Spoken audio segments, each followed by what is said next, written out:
17 years old and as a very, very young artist, what I've learned is that the best thing you can do is just fail, is to really just fall flat on your face. I know the classiest thing would be to downplay the effort that went into this role, but the truth is, I'm really in pursuit of greatness. I know people don't usually talk like that, but I want to be one of the greats. I'm inspired by the greats. I'm inspired by the greats here tonight. I'm as inspired by Daniel Day-Lewis, Marlon Brando, and Viola Davis as I am by Michael Jordan and Michael Phelps, and I want to be up there. I don't want to shy away from that pride. I know pride's like a deadly sin and all that, but I'm just so proud of the work I've been able to put in. I give 170% in everything I'm doing, no but there. I'm giving it my all. Something like the Dylan Project, these aren't watered down experiences. I'm going Daniel Day-Lewis on all of them. I'm not saying in process, but I'm saying in level of commitment. And I don't know, man, it sounds like I'm desperate saying that or something, but no, it sounds like you're a professional and you want it to be the best it can possibly be. Yeah, and increasingly, I don't want to shy away from saying that. This is like a movie about sacrifice in pursuit of a dream. How do you live? Well, I live with the confidence if I believe in myself, the money will follow. And it's something I can relate to deeply, and we live in a bleak time, especially for young people, so this film is an antidote to that. And to continue to believe in yourself, to continue to dream big, and to follow your dreams and not take no for an answer. And what do you plan to do if this whole dream of yours doesn't work That out? doesn't even enter my consciousness. The assertiveness, the confidence, sometimes you gotta call things as it is, as they are, and not tiptoe, especially as you get older. I'm about to be 30. I wanna look back on my interviews when I'm fried and mentally anguished in my 60s and look back at my interviews in my late 20s and go, man, I was really speaking the truth and not afraid of the truth. Like, this is probably my best performance, you know? And that it's been like 7, 8 years that I feel like I've been handing in really, really committed, top of the line performances.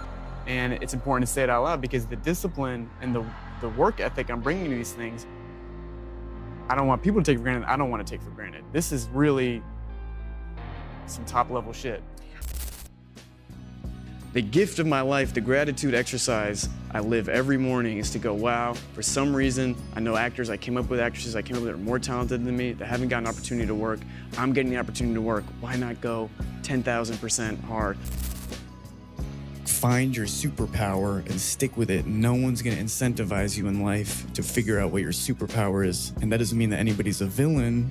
It just means they couldn't know how to unlock what your inner superpower is. All of a sudden I sound like a self-help person, but I don't know, I feel like you just have to find it for yourself and find the opportunity to do reps, to do laps, you know, to get the workout in, and that's theater.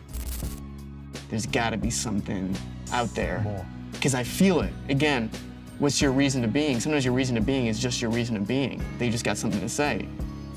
It matters sometimes less what you have to say and more your need to say it.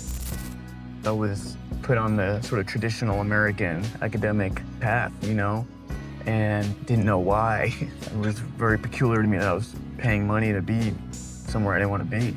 You know, it was around when I was 18 or 19. I had enough momentum with my acting stuff. I thought, okay, it's sort of now or never.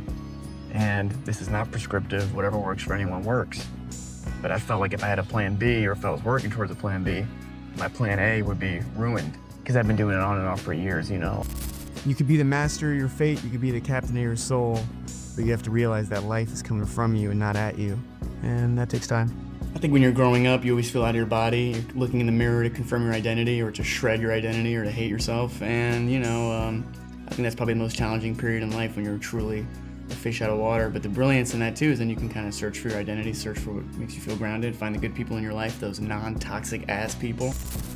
You know, the world is your oyster and everything's a learning experience. I think I was talking about that with a good actor friend the other day, how like even to audition is an opportunity to get in front of people and practice your craft, or at the very least, even if you're in a bad headspace or something, an opportunity to learn how to act in a bad headspace or to be in pressure cooker environments. So that experience is the greatest teacher, I guess.